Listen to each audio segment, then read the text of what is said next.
Are we witnessing the death of Black prophetic fire in our time?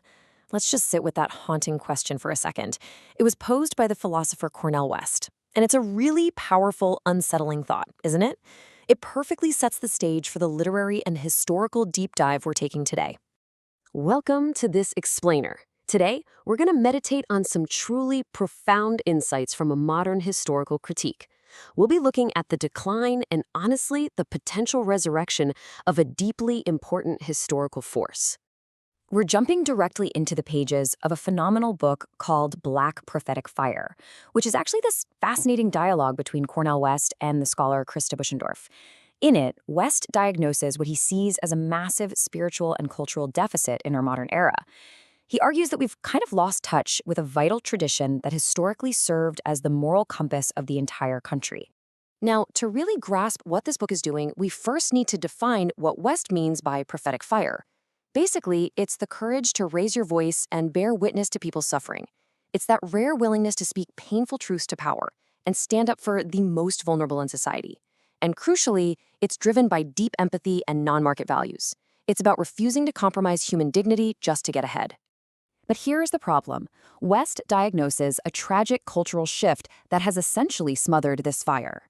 He argues that since the massive social movements of the 1960s, we've moved away from a collective we consciousness, the mindset of serving the community and finding joy in lifting others up.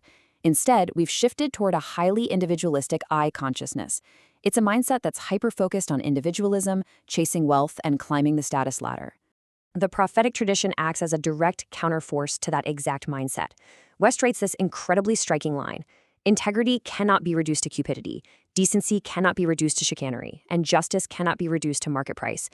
It's just a beautiful insistence that human lives and human dignity literally cannot be bought and sold by a society that's obsessed with corporate greed. And that brings us to a major historical misconception. The text points out that we make a huge mistake when we focus entirely on the myth of the self-made man or the charismatic individual. Wes insists that any idea of a charismatic leader completely separated from a social movement is just false. You literally cannot separate legendary leaders from the grassroots movements that actually fueled them and gave them a platform in the first place.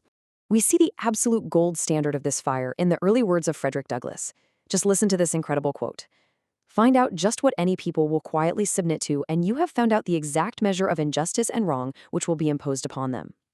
Now, Douglass was an extraordinarily eloquent ex-slave, but as the book reminds us, there is no Frederick Douglass without the massive push of the abolitionist movement, forcing him to speak those militant truths. Yet, the book also offers a pretty stark warning through the life of Douglass. West points out that later on, even a legendary figure like Douglass was heavily absorbed into the political establishment. He took prominent government positions and became a loyal party man. And the danger there is becoming what West calls the tamed icon, where you end up trading your radical, uncompromising fire for pragmatic political compromises. And that can sometimes mute the fight against ongoing systemic injustices. Moving into the 20th century, we encounter Martin Luther King Jr. Now, Wes is highly critical of how society has, in his words, Santa Clausified Dr. King, basically turning him into this safe, jolly figure who only ever dreamed of colorblindness. But listen to the real King. "I choose to identify with the underprivileged. I choose to identify with the poor. I choose to give my life for the hungry." Wes argues that the real King was a radical who waged a fundamental class battle. King identified four main pillars as the core sicknesses of America: militarism, materialism, racism, and poverty. He wasn't just fighting for integrated lunch counters, right? He was calling for a radical restructuring of society and a massive redistribution of wealth and power. Looking at those four sicknesses really forces us to ask ourselves, are we still suffering from these exact same issues today? Let's move over to Malcolm X. Malcolm channeled the raw memory of historical trauma. He refused to deodorize his discourse for the mainstream.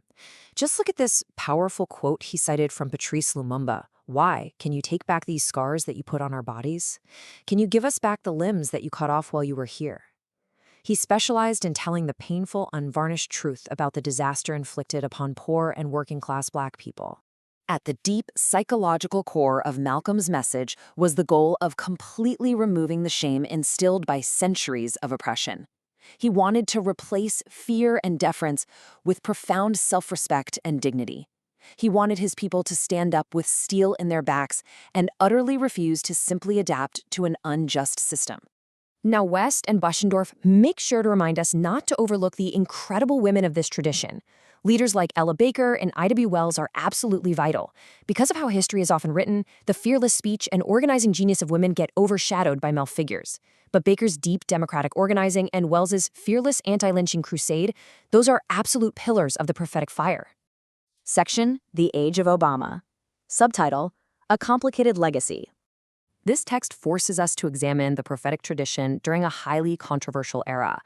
The authors argue that having a black president in the White House drastically complicated our understanding of this tradition. There was this stark contrast. On one hand, you had the undeniable, massive symbolic victory of a black family in the White House. But on the other hand, the empirical reality was catastrophic.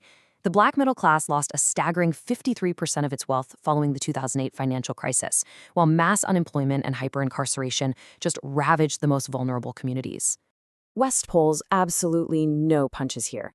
He writes, if the suffering of black people, especially black poor and working people, is the ultimate measure of the black freedom movement, then this moment in black history is catastrophic. That quote really captures West's impartial, wholesale indictment of a system that, in his view, prioritized bailing out Wall Street oligarchs while everyday citizens were losing their homes and livelihoods. So why exactly has this fire faded? The explainer lays out three primary causes. First, there's been a shift away from grassroots social movements toward relying on mainstream elected officials. Second, we have this pervasive neoliberal culture of raw ambition and instant success that basically buys off potential leaders. And third, there's the systemic marginalization or even character assassination of anyone who actually dares to speak radical, uncompromising truths. And that leads to a really painful observation. West laments that modern leadership has traded the cross-bearing sacrifice of the past for flag-waving acceptance within the establishment. He writes, to be a highly successful black professional or politician is too often to be well-adjusted to injustice and well-adapted to indifference toward poor people. Yet, despite this incredibly sobering and heavy critique of modern society, the fundamental motivation behind West's book isn't despair at all. It's actually hope. It's this profound, deep desire to resurrect this prophetic fire for a brand new generation. West reminds us of this beautifully. It is a beautiful thing to be on fire for justice, and that there is no greater joy than inspiring and empowering others, especially the least of these. The authors really want us to remember that fighting for what is right isn't just a heavy burden. It brings an immense joy and a deeply fulfilling sense of purpose. So I want to leave you with this provocative thought to ponder, straight from the source material. Will we ever listen to and learn from our blood-stained prophets? In an age completely dominated by distraction, materialism, and political compromise, are you ready to reclaim that fire? Thank you so much for joining me on this explainer. Which of these quotes hit you the hardest? Let me know and keep questioning.